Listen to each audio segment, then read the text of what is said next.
Hello everyone, 大家好. My name is Dr. Kendo from T&M Full Service Law Firm from Thailand. Today I would like to share some principal information before you proceed any investment in Thailand, which is the law and legal system that we have been using in Thailand, and it will be the system that we keep using in the future. In Thailand, we use civil law system. That means all the law is in the written form. All the written forms of law will be enacted by the parliament. And comparing to the common law system, we treated our court's order, court's judgment, and court's decision as the persuasive guidelines for the later cases, which means normally we use only the written law as a main source of the law for all the civil and commercial cases and all the criminal cases. While when we want to implement the law and the system, and would like to see that this kind of case, if it happens to you or your company or your investment, how the court would likely to have the order or the judgment, then we can look into the previous cases judgment, and basically we would look into the judgment and order of the Supreme Court. When I say Supreme Court, that means we have the other levels of the court. We have the Court of First Instance, we have the Court of Appeal, and we have the Supreme Court. This is the three levels of the courts for the Court of Justice. And apart from the Court of Justice, we have the other courts as well that I will explain a little bit later. When we talk about the written law, we have the hierarchy of law. At the top tier level, we have the Constitution, which is the highest tier of the law in Thailand. That means all the other laws, other whatever levels it is, the other laws and any other governmental orders cannot contradict to the Constitution. When we have any governmental act, when we have any laws that contradicted to the Constitution, we can file a case to the Constitution Court that we use as the channel to challenge if we see that any particular law or any particular regulation or order contradict or conflict with the Constitution. Then we have the separate court, which is the Constitution Court. Under the Constitution, we have the Act, which is the under the Constitution, the Act is the highest level of the law. And apart from the Act, we have Royal Decree, we have Ministerial Order, we have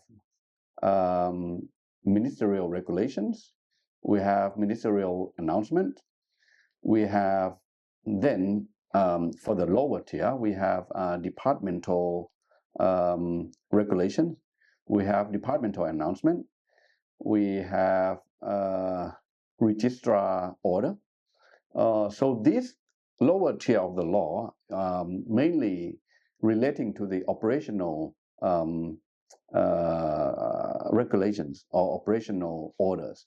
So when you do any investment, it's not only the Constitution and the Act that you have to look into and comply with. We have to look deep down into the ministerial level, departmental level, and registrar level. Mainly, we will have the Director General of the departments for each concerned matter that we have to check, and we have to check for the updated ones as well, because it's for some matter it rapidly change from time to time. And then sometimes when we run your business, set up your business or factory or company in the provinces, not only in Bangkok or even in Bangkok, we still have to check at the very local regulation. We have the local authorities who are authorized and can issue the regulation, order, and announcement, which can be affected for particular businesses or particular areas. So these are the hierarchy levels of the laws and regulations. So when we look into the set of the laws or sectoral of law or the departmentals of law which can related to your businesses or investment, mainly we will have the two main laws for not only investor but also for the locals and foreigners living in the country, in the Kingdom of Thailand. We will have the Penal Code and the Civil and Commercial Code. The Penal Code will regulate all the criminal acts, including the punishments in this penal code, while the Civil and Commercial Code would, if we talk about the investment and business, it would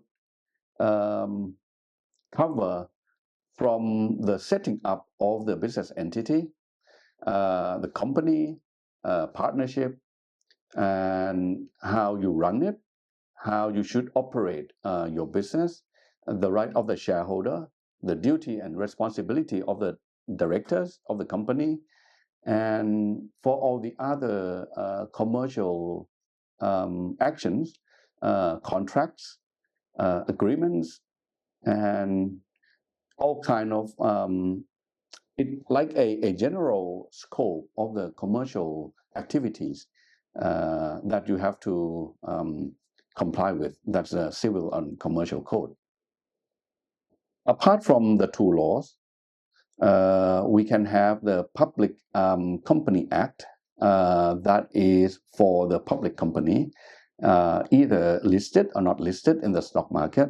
And we have the Revenue Code to cover all the tax, withholding tax, VAT or value added tax, and that would also explain the right and duty, including the filing procedure and how you can appeal or challenge the tax order of the revenue department, so-called. In Thailand we call the revenue department. And apart from the tax, we also have the Labor Protection Act to set the minimum standard of the employment or the right of the employee. And then we have the separate of the law for environmental protection and the industrial related act. Apart from this, we also have the Investment Promotion Act and the authorization of the BOI that we are very familiar with, or the BOI stand for the Board of Investment, who are the entity who have the authority to authorize or promote your investment in Thailand. That will in order to promote your investment, the BOI or the Investment Promotion Act itself would prescribe all the benefits, the privileges that you may have, like you can have extra foreigners employees that you can bring into the countries, and you can have like the omission of the tax, and you can have like the tax holiday period for, let's say, 5 years, 7 years, up to perhaps 10 years, depending on the type of business you do. Apart from this, we have the Trade Competition Act. We have the Personal Data Protection Act. We call it PDPA, which seems to be a very quite in a way we call it a burden to the business sector, because you have the extra duty when you bring in or when you accept all the personal data of your clients, of the employees, of the other personals who are involving in your business. The Personal Data Protection Act, or the PDPA, this would set the standard of how you control and manage the personal data that your company have received into your company, and you have control over that data. You need to protect it, you have to manage it, and you have to destroy it according to the law, to the act. And also we have the Bankruptcy Act for the situation that sometimes the business cannot move on anymore. Then we check into the your right, your duty, your responsibility, and the process and procedure of how you manage the bankruptcy of the business. And apart from those business-related law, for the foreign investment or the foreign investor, we have, I would say it can be another category set of law that mainly control and protect the foreign investment. Firstly, the Foreign Business Act. The Foreign Business Act would explain the list of the type of the businesses that you can do and you cannot do, and which type of business that you need the approval or the license from the ministry or from the departments. And apart from the Foreign Business Act, another law which is very significant and important as well is the land code, or the law that controlling the ownership and usage of the land. As we know, generally, a foreigner cannot own the land in Thailand.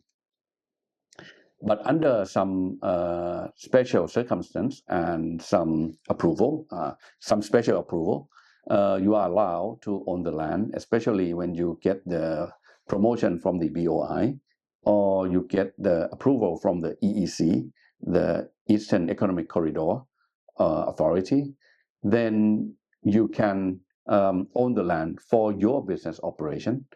Or if you decide to set up a factory in the industrial park, then that would be another exemption that you can own the land. But that would be only for the business operation purpose only. However, as a foreigner, when you come and live in Thailand, surely you would need a residence, a house, and of course, the house is situated on the land. So somehow you would need to own the land for residential purpose as well. And this, the land code or the law related to the land code would also explain the exemption or the exception of how you can own the piece of land for your residential purpose. And this is another big set of law that you can get your legal team or your lawyer or your advisor to look into, so you can have a clear planning of how you can do business and live in Thailand. Then surely we have the Customs Act, and we have the Alien Employment Act.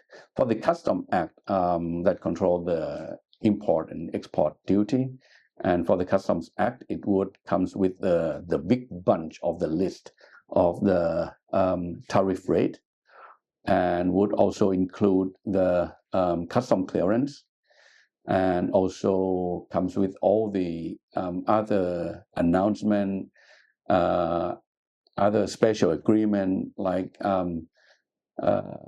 China and Thailand trade agreement, China and ASEAN countries, Southeast Asian countries, a trade agreement.